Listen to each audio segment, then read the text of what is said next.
Hey guys, welcome to Ramya recipes Tamil. இன்னைக்கு நம்ம பார்க்க போகிற recipe Deepavali special sweet samosa தான் ஃப்ரெண்ட்ஸ் பார்க்க போகிறோம். இது தீபாவளிக்கு செய்யக்கூடிய ரொம்ப சிம்பிளான ஸ்வீட் ரெசிபி, அதே சமயம் டேஸ்ட்டுமே சூப்பராக இருக்கும். வீடியோக்குள்ளே போகிறதுக்கு முன்னாடி ஒரு அன்பான வேண்டுகோள் ஃப்ரெண்ட்ஸ், நம்ம சேனலை சப்ஸ்கிரைப் பண்ணாத நண்பர்கள் சப்ஸ்கிரைப் பண்ணிக்கோங்க. இப்போ வாங்க இந்த ஸ்வீட் எப்படி செய்யலான்னு பார்க்கலாம். ஃபஸ்ட்டு நம்ம சமோசாவுக்கு மாவு பிசையணும். அதுக்கு ஒரு பவுலில் சன்னி வச்சுருக்கேன். அதில் 2 கப் அளவுக்கு மைதா மாவு சேர்த்துக்கலாம். நான் இன்றைக்கி மைதா மாவில் செய்கிறேன். நீங்கள் இதுக்கு பதிலாக கோதுமை மாவில் கூட செய்யலாம், நல்லா தான் இருக்கும்.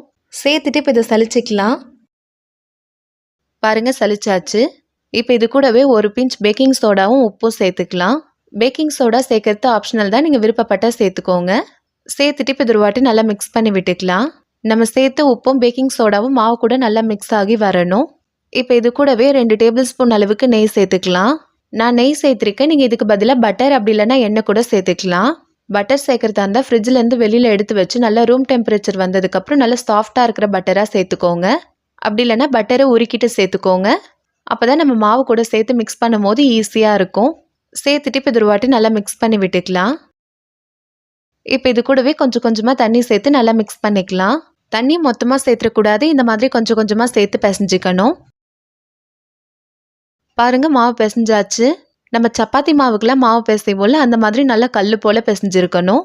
எந்த அளவுக்கு முடியுமோ அந்த அளவுக்கு மாவு நல்லா கெட்டியாக பிசைஞ்சிக்கணும். அப்போ தான் நம்மளுக்கு சமோசா ரெடி பண்ண ஈஸியாக இருக்கும். இப்போ இது மூடி போட்டு முடிக்கலாம். இப்போ இது ஒரு 15 நிமிஷம் போல் அப்படியே இருக்கட்டும். நம்ம அதுக்குள்ளே சுகர் சிரப்பும் ஸ்டஃபிங்கும் ரெடி பண்ணிடலாம்.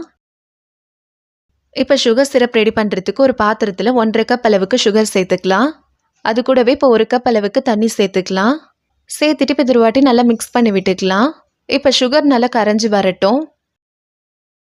பாருங்கள், இப்போ சுகர் நல்லா கரைஞ்சி கொதிச்சு வருது. இப்போ இது கூடவே 1/2 டீஸ்பூன் ஏலக்காய் தூளும் கொஞ்சமாக குங்குமப்பூவும் சேர்த்துக்கலாம். சேர்த்துட்டு இப்போ இது ஒரு வாட்டி நல்லா மிக்ஸ் பண்ணி விட்டுக்கலாம். குங்குமப்பூ சேர்க்கறது ஆப்ஷனல் தான், நீங்கள் விருப்பப்பட்டால் சேர்த்துக்கோங்க, இல்லைன்னா நீங்கள் இதை ஸ்கிப் பண்ணிடலாம். இது கூடவே நீங்கள் விருப்பப்பட்டீங்கன்னா கொஞ்சமாக ரோஸ் எசன்ஸ் சேர்த்துக்கோங்க, நல்லாயிருக்கும். நம்ம இந்த மாதிரி கையில் தொட்டு பார்க்கும்போது பிசு பிசுப்பாக இருக்கும். இதுதான் கரெக்டான ஸ்டேஜ். இப்போ கேஸ் ஆஃப் பண்ணிடலாம். நம்ம குலாப் ஜாமுனுக்கெலாம் பிசு பிசுப்பு பதம் எடுப்போம்ல, அதே மாதிரி தான் இதுக்கும் எடுக்கணும். இப்போ நம்மளுக்கு சுகர் சிரப் ரெடி ஆகிடுச்சு. இப்போ நம்ம சமோசாக்குள்ளே வைக்க ஸ்டஃபிங் ரெடி பண்ணிடலாம். அதுக்கு ஒரு பிளேட்டில் 1 கப் அளவுக்கு ஸ்வீட் இல்லாத கோவா சேர்த்துக்கலாம். ஸ்வீட்லெஸ் கோவா எல்லா சூப்பர் மார்க்கெட்லேயுமே கிடைக்கும். இப்போ இது கூடவே 3 டேபிள் ஸ்பூன் அளவுக்கு டெசிகேட்டட் கோகனட், கட் பண்ணி வச்சுருக்கேன் 5 பாதாம், 5 டேபிள் ஸ்பூன் சுகரை ஃபைன் பவுடரை அரைச்சி வச்சுருக்கேன், அதை சேர்த்துக்கலாம். சுகரை அப்படியே சேர்க்கறத விட இந்த மாதிரி பவுடர் பண்ணிவிட்டு சேர்த்துக்கோங்க. 1/4 டீஸ்பூன் ஏலக்காய் தூள் சேர்த்துக்கலாம். சேர்த்துட்டு இப்போ ஒரு வாட்டி நல்லா மிக்ஸ் பண்ணி விட்டுக்கலாம். நான் இன்றைக்கி டெசிகேட்டட் கோகனட் சேர்த்துருக்கேன். நீங்கள் இதுக்கு பதிலாக ஃப்ரெஷ்ஷாக இருக்கிற தேங்காவை கூட சேர்த்துக்கலாம், நல்லா தான் இருக்கும். இந்த டெசிகேட்டட் கோகனட் எப்படி செய்யணுன்ற வீடியோவை நம்ம சேனலில் ஆல்ரெடி அப்லோட் பண்ணியிருக்கோம். அந்த வீடியோ வேணும்னா நான் கீழே லிங்க் கொடுக்குறேன், போய் பாருங்கள். நம்ம தண்ணிலாம் எதுவுமே சேர்க்கக்கூடாது. கோவாவும் சுகர் பவுடரும் சேர்ந்து மிக்ஸ் ஆகும்போது அது ஈவனாக நல்லா மிக்ஸ் ஆகி வந்துடும். பாருங்கள், நல்லா மிக்ஸ் பண்ணியாச்சு. இது கூடவே உங்களுக்கு விருப்பமான எந்த நட்ஸ் வேணாலும் சேர்த்துக்கலாம். இப்போ நம்மளுக்கு சமோசாக்குள்ளே வைக்கிற ஸ்டஃபிங் சூப்பராக ரெடி ஆகிடுச்சு. இப்போ நம்ம பிசைஞ்சு வச்ச மாவுலேருந்து கொஞ்சம் கொஞ்சமாக எடுத்து உருண்டை உருட்டிக்கலாம். ரொம்ப பெருசாக எடுக்க வேணாம், இந்த மாதிரி சின்ன சின்னதாகவே எடுத்து உருண்டை உருட்டிக்கோங்க. இப்போ மாவு திரட்டிடலாம். அதுக்கு ஒரு சப்பாத்தி கட்டையில் கொஞ்சமாக மைதா மாவு சேர்த்துக்கலாம். இப்போ நம்ம உருட்டி வச்ச உருண்டையை வச்சு தேய்ச்சிக்கலாம். இந்த மாதிரி நம்ம மாவு சேர்த்து திரட்டும் போது அது ஈஸியாக ஒட்டாமல் வரும்.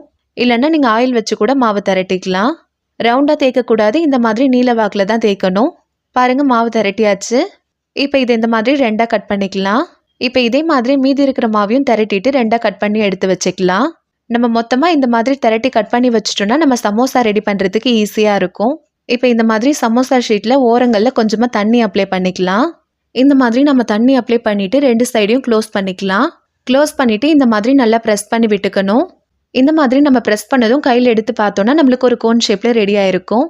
இப்போ இதுக்குள்ளே நம்ம ரெடி பண்ணி வச்சுருக்க ஸ்டஃபிங்கை வச்சுக்கலாம். ஸ்டஃபிங்கை நல்லா தாராளமாகவே வச்சுக்கோங்க, அப்போ தான் நம்மளுக்கு சாப்பிடும் போது நல்லா டேஸ்ட்டாக இருக்கும். இப்போ இதோட ஓரங்கள்லையும் கொஞ்சமாக தண்ணி அப்ளை பண்ணிக்கலாம். இந்த மாதிரி மாவை ஃபோல்டு பண்ணி ப்ரெஸ் பண்ணணும். நல்லா ப்ரெஸ் பண்ணி விட்டுக்கோங்க, அப்போ தான் ஸ்டஃபிங் வெளியில் வராமல் இருக்கும். இப்போ இதே மாதிரி மீதி இருக்கிற சமோசாவும் ரெடி பண்ணிடலாம். நம்ம எல்லா சமோசாவும் ரெடி பண்ணி வச்சிட்டோன்னா நம்ம அதுக்கப்புறம் ஆயிலில் போட்டு ஃப்ரை பண்ணுறதுக்கு ஈஸியாக இருக்கும். பாருங்கள், எல்லாத்தையுமே ரெடி பண்ணியாச்சு. இப்போ சமோசா பொரிக்கிறதுக்கு ஒரு கடாயை வச்சு எண்ணெய் ஊற்றிக்கலாம். பாருங்கள், இப்போ எண்ணெய் நல்லா சூடாயிடுச்சு. நம்ம ரெடி பண்ணி வச்சுருக்க சமோசாவை ஒன்று ஒன்றா சேர்த்துக்கலாம். மொத்தமாக சேர்த்துற வேணாம், இந்த மாதிரி ஒன்று ஒன்றா சேர்த்துக்கோங்க. நம்ம சமோசா போட்ட உடனே இந்த மாதிரி சின்ன சின்னதாக பபிள்ஸ் வரணும். இந்த அளவுக்கு தான் எண்ணெய் சூடாக இருக்கணும். இந்த மாதிரி நம்ம கரண்டி வச்சு மிக்ஸ் பண்ணும்போது எல்லா சமோசாவும் ஈவனான கலரில் கிடைக்கும். அதே சமயம் கேஸ் மீடியம் ஃப்ளேம்லேயே தான் இருக்கணும். ஹை ஃப்ளேமில் வைக்கக்கூடாது. பாருங்கள், இப்போ சமோசா நல்லா ஃப்ரை ஆகிடுச்சு. இப்போ இதை எடுத்துடலாம். இப்போ இதே மாதிரி மீதி இருக்கிறதையும் போட்டு எடுத்துக்கலாம். இப்போ நம்ம ரெடி பண்ணி வச்சுருக்க சமோசாவை சுகர் சிரப்பில் சேர்த்துக்கலாம். ரெண்டுமே சூடாக இருக்கணுன்றது அவசியம் கிடையாது. சுகர் சிரப் நம்ம ரெடி பண்ணி வச்சுட்டு சமோசா ரெடி பண்ணி அதில் போட்டோன்னா கரெக்டாக இருக்கும். இப்போ இந்த சமோசாவை ஒரு 1/2 மணி நேரம் போல் அப்படியே விட்டுடுங்க. சுகர் சிரப்பில் நல்லா ஊறி வரட்டும். பாருங்கள், இப்போ ஒரு 1/2 மணி நேரம் போல் ஆயிருக்கு. சமோசாலாம் நல்லா ஊறி வந்துருச்சு. இப்போ நம்மளுடைய ஸ்வீட் சமோசா சூப்பராக ரெடி ஆயிடுச்சு.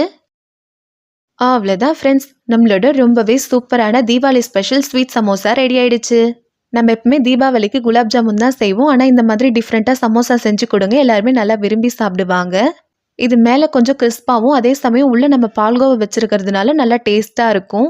பாருங்கள், சமோசா நல்லா சாஃப்டாக ஜூஸியாக இருக்குது. இதை நம்ம 1 வீக் வரலாம் ஸ்டோர் பண்ணி வச்சுக்கலாம். நல்லாயிருக்கும். நம்ம சேனலில் ஆல்ரெடி தீபாவளி ஸ்பெஷல் ரெசிபிஸ் நிறைய வீடியோஸ் போட்டிருக்கோம். அந்த வீடியோட லிங்க்கு டிஸ்கிரிப்ஷன் பாக்ஸில் தரேன், போய் பாருங்கள் ஃப்ரெண்ட்ஸ். நீங்களும் இந்த தீபாவளிக்கு இந்த சமோசாவை மறக்காமல் ட்ரை பண்ணி பாருங்கள். இந்த வீடியோ உங்களுக்கு பிடிச்சிருந்துன்னா லைக் பண்ணுங்கள், கமெண்ட் பண்ணுங்கள், ஷேர் பண்ணுங்கள். மறக்காமல் நம்ம சேனலை சப்ஸ்கிரைப் பண்ணிக்கோங்க. தேங்க்யூ.